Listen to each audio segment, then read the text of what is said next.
Hello, bienvenue dans cette nouvelle vidéo. Aujourd'hui, on va voir un outil qui est carrément intéressant, c'est YouSearchFrom. YouSearchFrom, c'est quoi? C'est un outil qui vous permet de faire des recherches comme si vous étiez un local. Par exemple, on va prendre un exemple concret.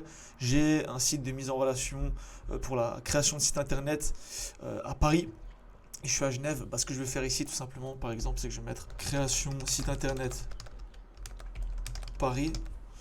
Le pays, justement, parce que j'aimerais faire genre je recherche depuis la France, alors qu'en réalité je suis à Genève. La langue, donc évidemment le français. Après vous pouvez mettre anglais. Vous avez vu, il y a plein de langues. Là vous avez ad testing, donc ça c'est pour tester les pubs. On verra ça juste après. Et là justement city, vous pouvez mettre Paris. Donc là Paris, Île-de-France. Nom de domaine google.com, nombre de résultats par page 10, rechercher. Et là, ça me sort des résultats comme si je recherchais directement depuis Paris. D'accord. Donc ça, c'est assez intéressant. Vous voyez qu'il y a sortlist.fr, moisette.com, machin, du .fr.fr.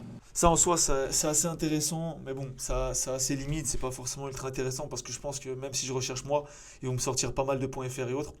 Mais c'est utile quand vous allez, par exemple, vraiment dans d'autres pays avec d'autres langues, etc. Sinon, là où c'est réellement utile, c'est pour analyser les pubs. Parce que moi, tout d'un coup, si je mets un mot-clé depuis Genève, qui est, par exemple, je sais pas, quelque chose qui est, par exemple, à Bruxelles, d'accord, je risque de pas voir réellement les choses telles qu'elles sont. Parce que, tout d'un coup, si je cherche une salle d'événement à Bruxelles, eh ben, le truc, c'est que moi, je suis en Suisse, et évidemment, ils ne targetent pas la Suisse. On est d'accord, ils targetent que la Belgique quand vous faites de la publicité. Puis il y en a qui targetent sûrement le monde, je ne sais pas à quel point ça a évolué les stratégies de SEA, mais on va dire que théoriquement, il y en a quand même moins. D'accord. Donc ça va vraiment vous permettre de voir le nombre de pubs. Donc là, par exemple, on met location salle Bruxelles, hop, Belgique,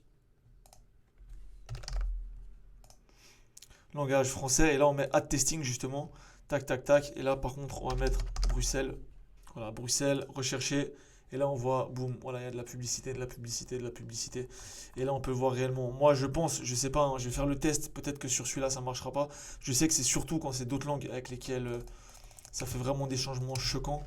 Là, si je mets location de salle Bruxelles, voilà, on voit qu'il y a littéralement zéro, ouais, zéro pub. Alors que là, si je le fais justement depuis ici, on voit qu'il y a combien de pubs? Une, 2, 3, 4. Et là encore en dessous, 5, 6, 7. Donc c'est carrément abusé. Vous voyez vraiment qu'il y a une différence. En tout cas, j'espère que vous avez kiffé le petit outil. N'oubliez pas de rejoindre la formation gratuite. C'est gratuit, vous n'avez rien à perdre. 6 vidéos pour vous aider à monter une marketplace. Donc si vous avez kiffé le contenu, n'hésitez pas à lâcher un petit like, un petit commentaire et on se retrouve très vite. Allez, ciao.